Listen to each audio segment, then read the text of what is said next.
అదే RTV app వార్తల్ని క్షణాల్లో చదివే అవకాశం ఉంటుంది. ఒక న్యూస్ పేపర్, ఒక టెలివిజన్ ఛానల్ మీ చేతుల్లో ఎప్పుడూ ఉంటాయి. తిరుపతి ఆధ్యాత్మిక నగరంలో నగరం అభివృద్ధి చెందాలని చెప్పని తిరుపతిలో ఉండే స్థానికులంతా కూడా మాస్టర్ ప్లాన్ రోడ్లు వేస్తామని చెప్పినటువంటి ప్రబుద్ధులకి స్వచ్ఛందంగా ముందుకొచ్చి రోడ్లకి కోసం తమ పూర్వీకులు తరతరాలుగా అనుభవిస్తున్నటువంటి భూముల్ని ఇవ్వడం జరిగిందండి.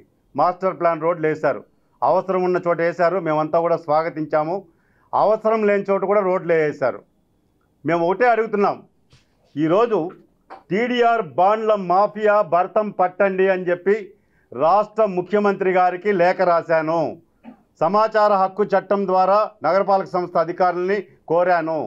అదేవిధంగా సబ్ రిజిస్ట్రార్ కార్యాలయంలో ఎవరైతే సబ్ రిజిస్ట్రార్గా ఉన్నారో వాళ్ళు ఏ విధంగా ధరలను పెంచి ఇచ్చారన్న దాని మీద కూడా సమాచార హక్కు చట్టం కింద మేము తీసుకుంటున్నాము.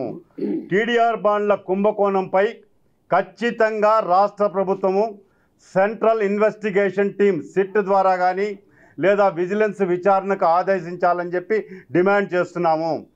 ఎవరైతే టీడీఆర్ బాండ్లు రాకుండా నగర ప్రజలు ఇంకా కూడా ప్రభుత్వం వైపు చూస్తున్నారో వాళ్ళకి వెంటనే టీడీఆర్ బాండ్లు ఇవ్వాలని చెప్పి ముఖ్యమంత్రి గారికి విజ్ఞప్తి చేస్తున్నాము. ఈరోజు టీడీఆర్ బాండ్ల ముసుగులో ఒక మాఫియా లాగా తయారైపోయి దీనికి ఎవరైతే అప్పటి కమిషనరు, టౌన్ ప్లానింగ్ కీలక అధికారులు, అదేవిధంగా సబ్ రిజిస్ట్రారు, ముఖ్యంగా రెవెన్యూ కార్యాలయంలో పనిచేస్తున్నటువంటి ఒక కీలకమైనటువంటి వ్యక్తి ఒక అసోసియేషన్కి అధ్యక్షుడిగా చెప్పుకుంటూ వీళ్ళంతా కూడా నగర ప్రజల్ని భయపెట్టి అధికారాన్ని అడ్డం పెట్టుకొని కొంతమంది శ్రీనివాసులు శెట్టి లాంటి వాళ్ళు హైకోర్టుకు పోయి ఆర్డర్ కాపీ తీసుకొచ్చామయ్యా అంటే కూడా వాళ్ళ భూముల్లో దౌర్జన్యంగా రోడ్లు వేశారు. మాస్టర్ ప్లాన్ రోడ్డు ఒక పక్క ఉంటే మరో పక్క రోడ్డు వేశారు. ఈ విధంగా వీళ్ళకి సహకరించినటువంటి కమిషనర్ని అప్పుడు టౌన్ ప్లానింగ్ అధికారులని వెంటనే కస్టడీలోకి తీసుకొని విచారణకు ఆదేశించాలని చెప్పని మేము డిమాండ్ చేస్తున్నాము. ఈరోజు అదే కాకుండా తిరుమల తిరుపతి దేవస్థానానికి సంబంధించి అనేక చోట్ల ఫ్రీ లెఫ్ట్లు వేశారండి. ఈరోజు ప్రజలకి కొంతమందికి 300 మందికి టీడీఆర్ బాండ్లు ఇచ్చారు. ఇంకా దాదాపు 700 మంది పైచిలకు టీడీఆర్ బాండ్లు పెండింగ్లో పెట్టారు.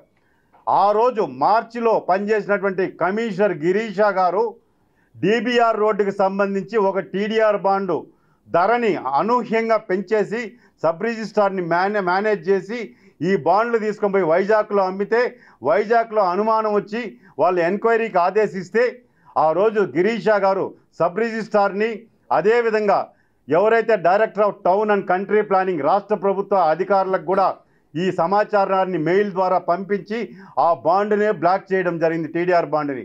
మరి ఆ బాండ్ ఇచ్చినటువంటి అధికారుల మీద ఇప్పటి వరకు ఎందుకు చర్యలు తీసుకోలేదు? అలాంటి బాండ్లు ఎన్ని ఉన్నాయి, ఎంతమందికి ఇచ్చారు? లోపాయకారి ఒప్పందం కుదుర్చుకొని సుమారు తిరుపతి నగరంలో 4,000 కోట్ల రూపాయల అతి భారీ కుంభకోణం జరిగింది. రాష్ట్రంలో తణుకు తర్వాత తిరుపతి టీడీఆర్ బాండ్ల మాఫియాకి కేర్ ఆఫ్ అడ్రస్గా మారిపోయింది. అందులో అమాయకులు, నగర ప్రముఖులు, పులిగోరు ప్రభాకర్ రెడ్డి లాంటి వాళ్ళు అనేక మంది తిరుపతిలో ఉన్నటువంటి స్థానికులు, స్నేహితులు, బంధుమిత్రులంతా మన తిరుపతి అభివృద్ధి చెందాలని చెప్పని స్వచ్ఛందంగా భూములు ఇస్తే వాళ్ళకి ఇప్పటి వరకు టీడీఆర్ బాండ్లు ఇవ్వకుండా శ్రీలక్ష్మి గారు అడ్డం పెట్టారు, నిలిపేశారని చెప్పని మీ ఇష్టంగా మీరు తప్పించుకునే ప్రయత్నం చేస్తున్నారు. మరి ఈరోజు రోడ్లు వేసేశారు. ఆ రోడ్లలో ప్రజలంతా తిరుగుతున్నారు. మేము దానికి వ్యతిరేకం కాదు.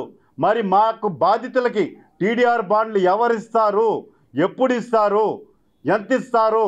ఈరోజు సబ్ రిజిస్ట్రార్ వాల్యూ ప్రకారం చట్టపరంగానే మాకు ఇవ్వండి అయ్యా అని చెప్పి కార్యాలయాల చుట్టూ తిరుగుతూ ఉంటే అసలు పట్టించుకునే నాదులే లేదు. ఈరోజు తేలు కొట్టిన దొంగల్లాగా అప్పుడున్నటువంటి వైఎస్ఆర్ కాంగ్రెస్ పార్టీ నాయకులు కానీ అధికారులు కానీ నిమ్మకు నీరెత్తినట్లు వ్యవహరిస్తున్నారు. చేసేదంతా చేశారు. ఆ రోజు కొంతమంది కార్పొరేటర్లు అయితే బ్రోకర్లు అవతారం ఎత్తినారండి. బ్రోకర్లుగా మారిపోయి టీడీఆర్ బాండ్లు వచ్చినటువంటి వ్యక్తుల ఇండ్లకు పోయి బెదిరించి భయపెట్టి ఆ బాండ్లు తీసుకొని తక్కువ ధరకు ఎక్కువ ధరకు మార్కెట్లో పోయి వైజాగ్లో అమ్మారు. ఆ కార్పొరేటర్లు అందరూ కూడా రేపు విజిలెన్స్ ఎంక్వైరీలో ఖచ్చితంగా బయటికి రాబోతున్నారు. వాళ్ళు ఎక్కడెక్కడైతే అక్రమ ఆస్తులు సంపాదించారో వాటన్నిటిని కూడా రికవరీ చేయాలని చెప్పని ఎవరైతే బాధితులు ఉన్నారో వాళ్ళకి న్యాయం చేయాలని చెప్పి డిమాండ్ చేస్తున్నాము. అదేవిధంగా శ్రీనివాసం ఉందండి. శ్రీనివాసం వెనకల ఎన్నికల ముందు రోడ్డు వేయాలని చెప్పి ప్లాన్ చేస్తారు. ఎవరి కోసం వేస్తున్నారంటే శ్రీనివాసంలో మా కాంపౌండ్ వాళ్ళు కొట్టేసి ప్రభుత్వం భూమిని, టీటీడీ భూమిని ప్రైవేటు వ్యక్తులకు దారాదత్తం చేయాలన్నారు. నేను టీటీడీ ఈఓ శ్యామలరావు గారికి విజ్ఞప్తి చేస్తున్నా, ఆ రోడ్డుని నిలిపివేయండి. అదేవిధంగా ఫ్రీ లెఫ్ట్ల పేరుతో కోర్టు దగ్గర, అదేవిధంగా మహిళా యూనివర్సిటీ దగ్గర, అదేవిధంగా టౌన్ క్లబ్ దగ్గర, ఇలా అనేక చోట్ల, అదేవిధంగా పక్కన ఏదైతే శ్రీదేవి కాంప్లెక్స్ పక్కన జబ్బార్ లేఅవుట్ ఉందో దానికి రోడ్డు వేశారు. ఆడ టీటీడీ స్థలంని మీరు స్వాధీనం చేసుకొని రోడ్డు వేశారు. మరి టీటీడీ స్థలానికి టీడీఆర్ బాండ్లు ఇవ్వరా? టీటీడీకి టీడీఆర్ బాండ్లు ఇవ్వకూడదని చెప్పి ఏమన్నా చట్టంలో ఉందా? అత్త సొత్తు అల్లుడు దానం చేసినట్టు వెంకటేశ్వర స్వామి సొత్తుని మీ ఇష్టానుసారంగా ఫ్రీ లెఫ్ట్ల పేరుతో రోడ్లు వేశారు. అది సౌకర్యమే ప్రజలకి. మరి ఎవరైతే ప్రజలకు ఏ విధంగా టీడీఆర్ బాండ్లు ఇస్తున్నారో అదేవిధంగా టీటీడీకి కూడా టీడీఆర్ బాండ్లు ఇచ్చే విధంగా శ్యామలరావు గారు దృష్టి సారించాలని చెప్పి మేము విజ్ఞప్తి చేస్తున్నాము. ఎవరైతే టీడీఆర్ బాండ్ల బాధితులు ఉన్నారో అందరికీ మేము ఒకటే విజ్ఞప్తి చేస్తున్నాం. తిరుపతిలో, అదేవిధంగా మంగళం రోడ్లో అనేక మంది బాధితులు భూములు ఇచ్చిన వాళ్ళు ఉన్నారు. మీరందరూ కూడా ఒక తాటిపైకి వచ్చి అందరం అతి త్వరలో సమావేశం ఏర్పాటు చేస్తున్నాము. ఈరోజు టీడీఆర్ బాధితుల సంఘం అని చెప్పి పెట్టి ఖచ్చితంగా మీకంతా కూడా నేను తిరుపతి స్థానికుడిగా, బీజేపీ నాయకుడిగా అండగా ఉంటాను. ప్రతి ఒక్క టీడీఆర్ బాండ్ బాధితుడికి న్యాయం జరిగే వరకు ముఖ్యమంత్రి గారి దృష్టికి తీసుకెళ్తాం.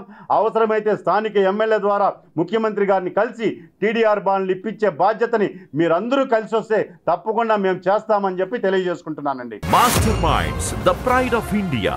Inter, MPC, BPC, MEC, CEC చదివిన విద్యార్థులకు సీఏ మరియు సిఎంఏ ఫౌండేషన్ కొరకు నూతన బ్యాచెస్ ప్రారంభం.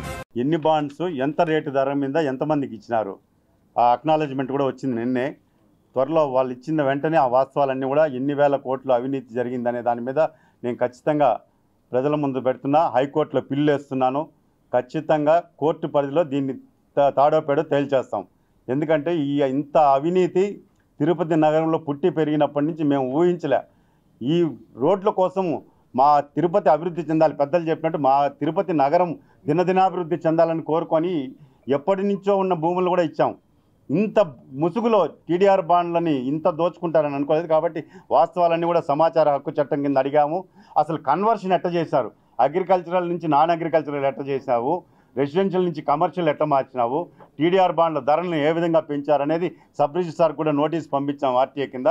సబ్ రిజిస్ట్రార్ ఆఫీస్ నుంచి కూడా వచ్చిన తర్వాత ఈ కమిషనరు, సబ్ రిజిస్ట్రార్ ఇచ్చిన జాబితాను తీసుకుపోయి హైకోర్టులో పిల్లేస్తున్నాను నేను.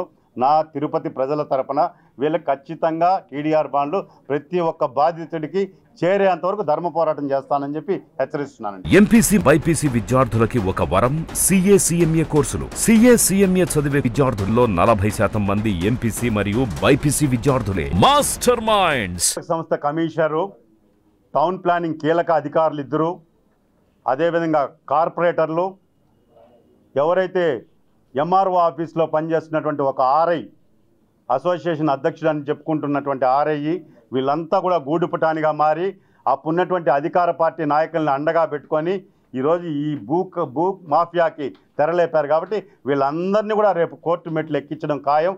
అతి త్వరలో 24 గంటల్లో విజిలెన్స్ ఎంక్వైరీ కూడా రాబోతా ఉంది అన్నటువంటి సమాచారం కూడా మాకు రాష్ట్ర ప్రభుత్వం నుంచి వచ్చింది. కాబట్టి ఆ విజిలెన్స్ ఎంక్వైరీతో పాటు నేను సెంట్రల్ ఇన్వెస్టిగేషన్ టీంకి కూడా లెటర్ రాస్తున్నా. సిట్ ద్వారా కూడా ఈ టీడీఆర్ బాండ్ల కుంభకోణం మీద విచారణ జరిపించి దోషులను శిక్షించి రికవరీ చేయాలని చెప్పి ఖచ్చితంగా డిమాండ్ చేస్తాను. మరిన్ని వీడియోస్ కోసం ఛానల్ ని సబ్స్క్రైబ్ చేయండి. లేటెస్ట్ అప్డేట్స్ కోసం వాట్సాప్ ఛానల్ ని ఫాలో చేయండి. అండ్ లింక్ డిస్క్రిప్షన్ లో ఉంది.